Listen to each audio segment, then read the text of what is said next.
आज हम संख्या पद्धति के बारे में जानेंगे।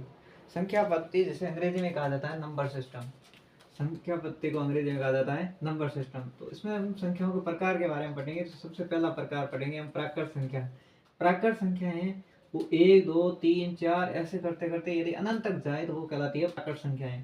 पूर्ण संख्या 0 से स्टार्ट होकर के 1 2 3 अनंत तक जाए, तो ऐसे करते करते यदि अनंत तक जाए तो वो कहलाती है पूर्ण संख्या। पूर्ण संख्या तब प्राकृत संख्या में अंतर क्या है कि प्राकृत संख्या है उसमें जीरो शामिल नहीं है, लेकिन पूर्ण संख्या में जीरो शामिल है। पूर्णांक है, पूर्णांक में तो पूर्णांक धनात्मक भी हो सकता है ऋणात्मक भी हो सकता है। धनात्मक कैसे, जैसे कि +1 +2 +3 प्लस, तो ऐसे करते करते यदि प्लस अनंत तक जाए तो वो कहलाती है धनात्मक पूर्णांक संख्या। फिर आ जाती है ऋणात्मक पूर्णांक संख्या, -1 -2 -3 माइनस अनंत तक जाए तो वो कहलाती है ऋणात्मक पूर्णांक। जीरो भी क्या है, पूर्णांक है।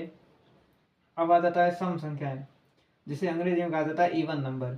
अब सम संख्याएं किसे कहेंगे, वे संख्याएं जो 2 से पूर्णतः भाज्य हो। पूर्णतः भाज्य का मतलब उसमें दो का भाग देने पर शेषफल बचे 0।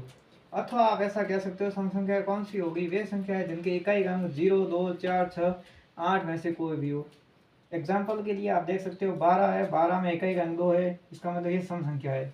फिर आ जाता है 144, इसमें इकाई का अंक 4 है, इसका मतलब ये सम संख्या है। इसी प्रकार इसमें 1008 है, इसका इकाई का अंक 8 है, तो ये सम संख्या है।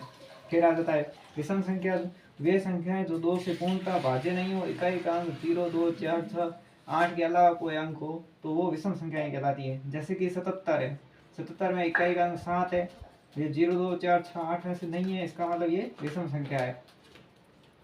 फिर आप ले सकते हो जैसे कि 169 है, तो ये देख सकते हो 169 है, 69 में देख सकते हो इकाई का अंक 9 है, इसका मतलब ये विषम संख्या है।